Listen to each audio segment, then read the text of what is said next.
Shalom, family. Good to see everybody. Hope you're doing well. Well, I'm not surprised that the talks broke apart, everything collapsed, and JD Vance, after 21 hours, left and came back to the United States. So nothing has been resolved, y'all. And of all people, JD Vance, Jared Kushner, come on. Look at these dudes. They have no personality whatsoever. And these are the folks they sent over there. Donald Trump, first of all, most world leaders don't even like JD Vance. They say he talks to people like everybody is stupid. But see, those are the kind of people Donald Trump like. But what he doesn't realize is those kind of folks are not relatable. And nobody wants to be talked down to. And how do you go and make a list of demands and your ass is losing the war? America was losing. Remember what you said to Zelensky, that he didn't have many options because he was losing? Remember that, Donald Trump? Oh, I guess that don't apply to you when Iran is kicking your ass, right? You don't have a lot of options. You're not the winner, Donald Trump. You're not the winner. So, like you said, you got to meet their demands now, Donald Trump, because you're the loser. Isn't that what you told Zelensky? I'm just saying. So, anyway,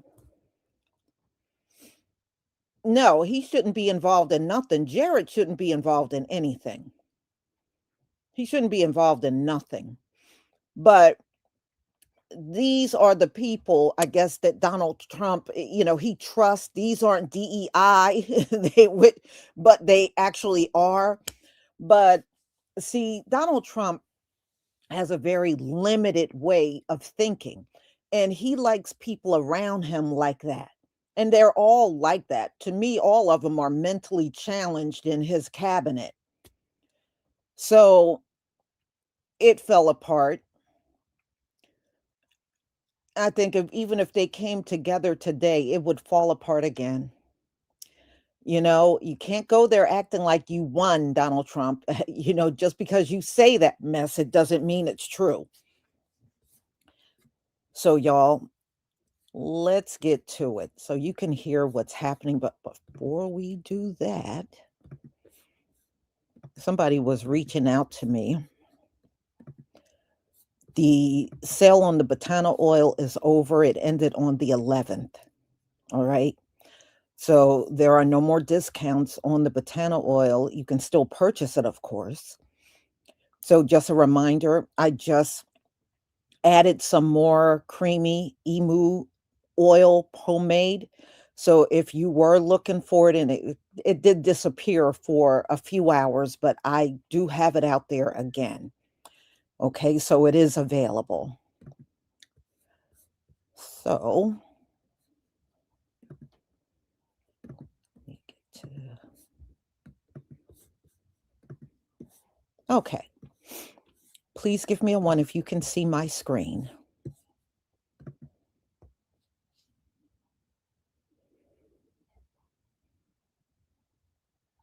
Thank you. All right. Janet Johnson, 8981. Thanks for all the great videos, Lisa Cabrera. Well, thank you for your support for my channel. Antithesis, Alchia supporting. Can't negotiate from a position of weakness. That is illogical. The Trumpian propaganda is out of control. You ain't never lie. And thank you so much for your support for my channel. Thank you for the ones, everybody.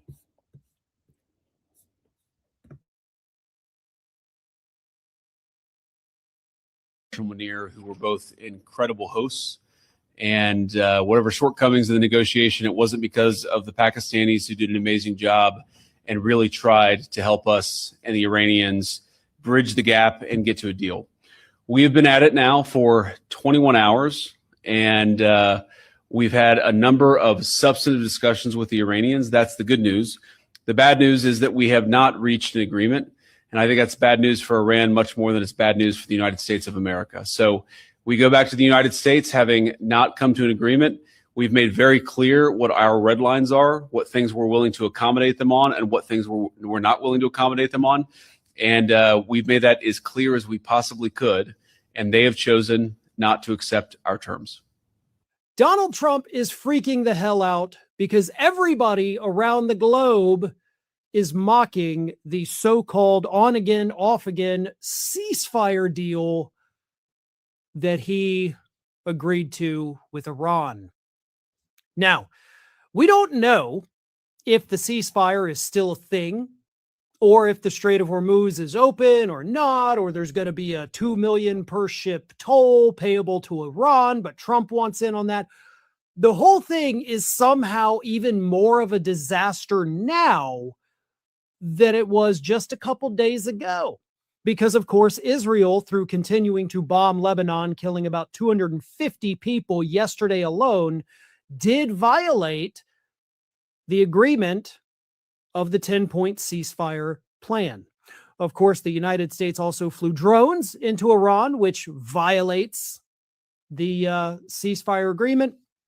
And the talks in Islamabad between the United States and Iran have failed. Let me repeat that. The talks in Islamabad between the United States and Iran have failed, despite Donald Trump stating that he would agree to negotiate within Iran's 10-point framework, which began this ceasefire process, leading to negotiations between the Trump regime, the United States, and Iran in Islamabad. When the negotiations started to take place in Islamabad, the Trump regime wanted to change negotiating framework and wanted to impose Donald Trump's plans on Iran. Iran refused, said, "You agreed to our framework." Moments ago, J.D. Vance went out and held a press conference saying that these peace talks are now off. Iran's refusing to accept the demands being unilaterally imposed by the United States. And I should note, while J.D. Vance is holding this press conference, folks, Donald Trump is in Florida at a UFC match right now, where Secretary of State Marco Rubio was there clapping for Donald Trump walking all around looking cognitively and physically addled at this UFC match right now, while the negotiations in Islamabad have completely broken down. Folks, this appears to mean that the war is going to resume. Frankly, as I was saying before, this was a ceasefire in name only, a way for Donald Trump just to manipulate the markets. Now, here is what J.D. Vance said in the press conference moments ago from Islamabad, saying that there is no agreement. He says Iran has chosen not to accept our terms. Here, play this clip. Marshall Munir, who were both incredible hosts, and whatever shortcomings in the negotiation, it wasn't because of the Pakistanis, who did an amazing job and really tried to help us and the Iranians bridge the gap and get to a deal. We have been at it now for 21 hours, and we've had a number of substantive discussions with the Iranians. That's the good news. The bad news is that we have not reached an agreement. And I think that's bad news for Iran, much more than it's bad news for the United States of America. So we go back to the United States having not come to an agreement. We've made very clear what our red lines are, what things we're willing to accommodate them on, and what things we're not willing to accommodate them on. And we've made that as clear as we possibly could. And they have chosen not to accept our terms. Well, it should be noted that the United States accepted Iran's terms, the 10-point plan, going into this negotiation. And then Donald Trump does what Donald Trump always does his entire life, commit fraud and try to change the terms. If you didn't like the terms to begin with, then don't agree to Iran's 10-point negotiating framework, where Iran would be able to continue enriching uranium, control the Strait of Hormuz, and charge $2 million per vessel. It would provide security guarantees for Iran, Hezbollah, Iran proxy groups like the Houthis, and the Shiites in the Shiite militia groups in Iraq. It would provide full reparations to Iran, remove all sanctions from Iran. Y'all agreed to the 10-point term, Trump regime. Then you went in there and said, nope, we're not agreeing to it. We want to control the Strait of Hormuz. We want to do a joint venture with you. And Iran's like, well, that's not what you agreed to, and that's not what we're agreeable with. We control the Strait of Hormuz. I just saw this, and I'm going to say, not surprised. Jared Kushner is probably got more corruption than anyone at that table. So Iran definitely doesn't trust him.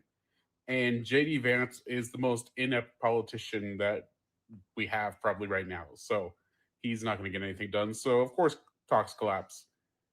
It was bound to happen. You sent the Three Stooges, basically.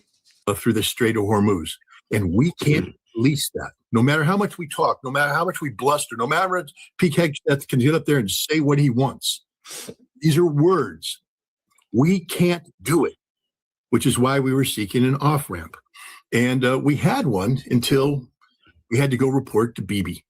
And this is where Trump, again, displays inability to make a deal.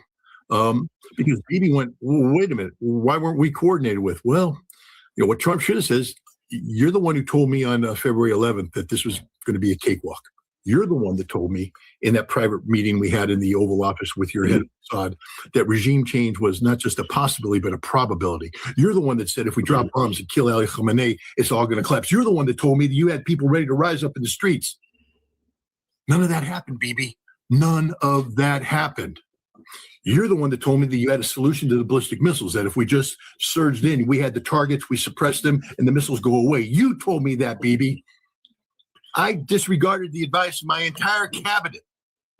I told my chair, the Joint Chiefs, to pound sand because of what you told me, Bibi. So you know what? Pound sand, Bibi. I don't care about you. You wanted this war. You got this war. You own it. We're out of here. That's what he should have said. But he can't because he took hundreds of millions of dollars from Marion Abelson, and he has surrounded himself with a pro-Zionist cabinet that is politically incapable of saying no to Israel. But Israel does understand that this war can't go on. In the United States, Trump has to get out. So what Bibi said is, okay, we'll buy into the Iran ceasefire, but you got to let us finish Lebanon. We got to finish Lebanon. And so Trump said, you got it. And immediately the rumor came out that, no, there was never a Lebanese ceasefire. Trump's a liar. J.D. Vance is a liar. Everybody in the United States government is a liar. There was a deal. We just weren't, man enough to tell Bibi that he had to accept that deal. So here we are. But it doesn't change the reality, Garland. And this is the reality. We can't walk away from this. We can't walk away from this. We don't have any options here. Trump can talk as big as all he wants. We don't have options. There is no ground offensive capability. If there was, we would have executed it. We know he tried to grab at Isfahan, at the nuclear stuff. That failed. And then we also know that the military balked when he wanted to go into Kargil, and they said, we'll all die. We're not doing it. And so faced with this, he had no choice but to look for an off-ramp. We don't have an on-ramp. Because if we go back on, the Iranians, hey, Pete, I got a question for good old Pete. That Navy you sunk, they have no Navy anymore. None, zero whatsoever. It just mined the Strait of Hormuz. The Iranian Navy mined the Strait of Hormuz right under your nose. And you couldn't stop them. And now there's only one path through, and it's the one that goes right by the Iranian coast. So you want to try and do this thing because, people were sneaking around. They were inching through the coast of Oman and coming around the United Arab Emirates and getting out a couple tankers did that. Can't do it anymore. There's a minefield put down by the Iranian Navy. What Trump knows that if this goes on for 2 more weeks, there's going to be a global economic collapse. There's already fuel rationing throughout Asia. Europe is fuel rationing. In a couple of weeks, we're talking about not just temporary discomfort, but permanent damage, economic damage. And, this is on Trump, and it will resonate domestically. You already have the Democrats talking about putting his head on a platter. Now, it's one thing for them to articulate this. It's another thing them to be able to actually implement it. To implement it, they must prevail at the polls in November. There's still time because of the stupidity. Yes, for all you MAGA mouth breeders in Garland's comment section, this is about you. The stupidity of the MAGA mouth breathers. Dumbest people on the planet, the lowest IQ people on the planet who scream, this is what I voted for. And they can be conned. So there's still time for Trump to lie to them, to con them, to spin how he's going to spin this thing. and achieve a electoral victory. Plus, you talk about his suppression of the votes. I mean, we're talking about no mail-in ballots and all this other stuff he's going to do.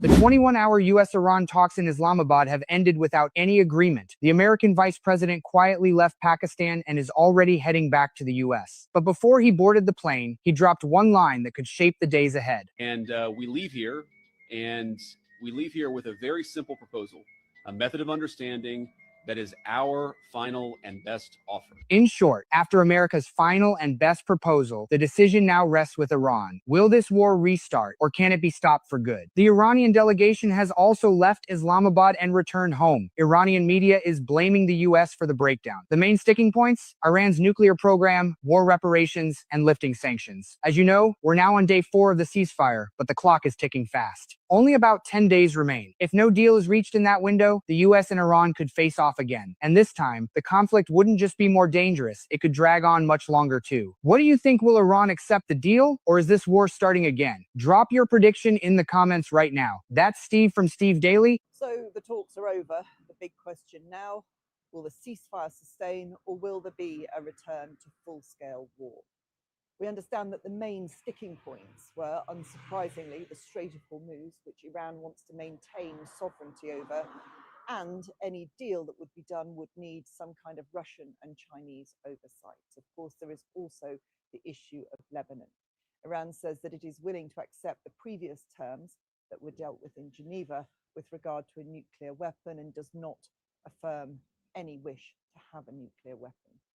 Of course, now this puts the ball very much in the US court. What are they willing to accept? After 21 hours of talks, they got no further, really, than they have achieved in 40 days of war.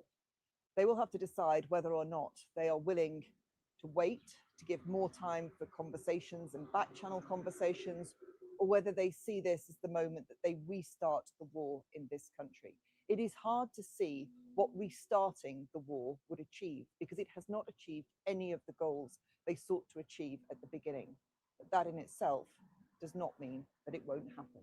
All right, breaking news. So the US and Iran talks end with no deal. As you know, couch enthusiast JD Vance was leading the United States delegation with Iran meeting in Pakistan, and it turns out there is no deal. According to Axios, the reason it matters is that the deadlock in the talks puts the 2-week ceasefire agreed last week in limbo, with the possibility of renewed and escalating warfare. According to a source briefed on talks, some of the disagreement had to do with Iran's demand to control the Strait of Hormuz and refusal to give up its enriched uranium stockpile. I know one of Iran's hardline was also that Israel had to stop attacking Lebanon. Apparently, Lebanon and Israel are still going to be meeting on Tuesday in the United States. No idea what that's about, if that's still happening. But look, I'm not a foreign policy expert. I'm also not an analyst, but I would assume that Iran willingly walking away goes to show you that they are in a much better position than the United States. Also, the world needs to end its dependency on oil. And if they can block the Strait of Hormuz and cause a global oil shortage, more power to them. Frankly, it doesn't hurt that the Orange Church has got another loss. And the fact that is that Iran has no reason not to continue attacking Israel.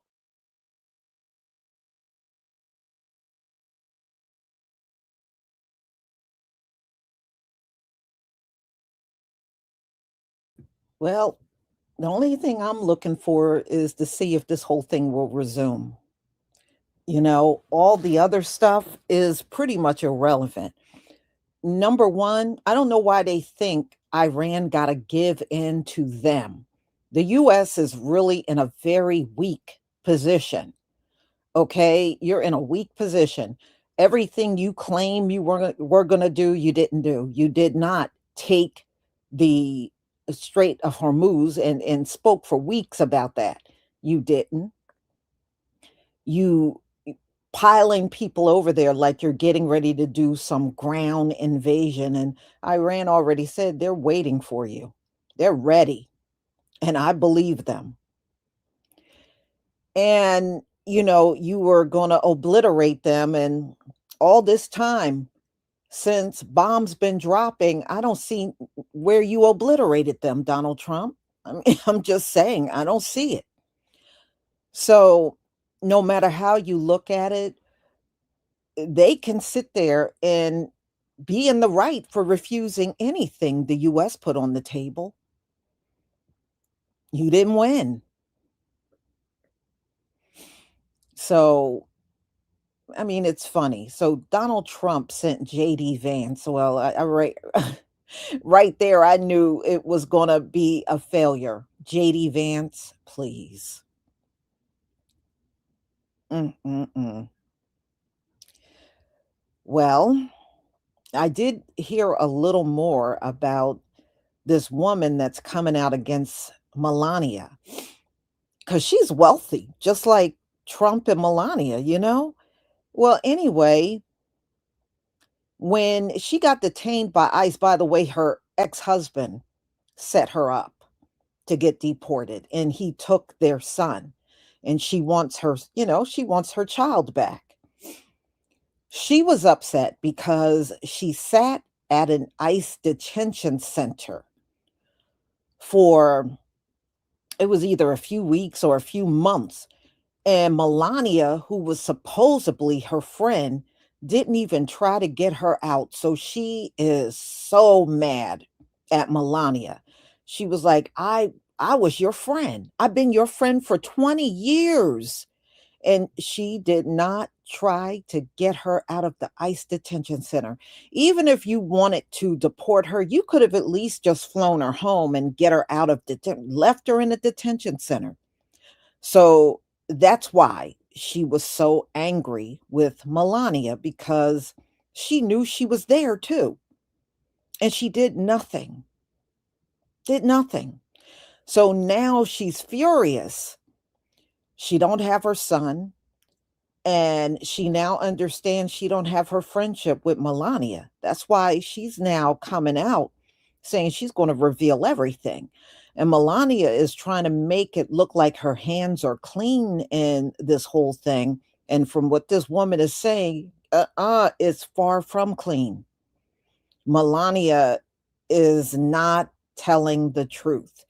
So I sure hope she reveals all. Somebody is supposed to be interviewing her this week. So I don't know if they're going to show it on TV here or we can at least watch the replay on video. I'm not sure, but she's getting ready to tell all.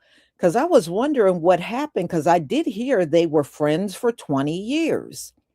And I was like, okay, well, what happened? I mean, I can understand the ex-husband thing. Things fell apart and he was getting back at her. But wow, you did that to your friend. That right there tells you Melania is not a good friend. She is not somebody you want to be friends with. Mm-mm. You did that to a 20-year friend. I guess she is fuming mad. Mm-mm-mm. So she's back in Brazil now. And I guess she feels like she has nothing to lose by putting it all out there. And she's kind of right, y'all, because she's way in Brazil. They really can't control her at all. Now, if she was here in the US, they could probably get ICE or even the FBI to be all up her ass. But from Brazil, they really can't stop her at all. So if I find out more, or at least if if that interview, I think her name is Amanda, her first name is Amanda, and Ungrato. So if they do the interview, we'll definitely do that on live to hear what she got to say, because she kept referring to Donald Trump as a pedophile. She kept saying, you and your pedophile husband. She kept referring to him as a pedophile. So I was like, okay, she must know a lot. A 20-year friendship. I bet she knows everything there is to know. No wonder why, out of the blue, she came forward to address the nation of her denial of knowing Epstein. And I saw a picture of her and Epstein, and he was kissing her on the cheek. I saw a picture of Epstein kissing Melania on the cheek this morning. but she said she did not know him. And y'all, he was at their wedding. There were pictures of him at their wedding. So I don't know why this man that you don't know keep popping up in pictures with you when you don't know him. That's why I was like, she's a bad liar, just like her husband, Donald Trump. I guess it's just a pathological thing between the two of them. But I think before it's all said and done, she's going to wish she did not open her mouth. She really could have kept everything she said to herself.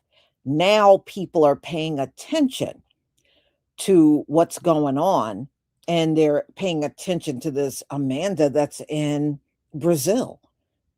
So she really should have just kept her mouth shut. So, y'all, I do have more lives. I just got to get them set up. So I will see you later. Thank you for being here. And we'll do this all over again real soon. Shalom, family.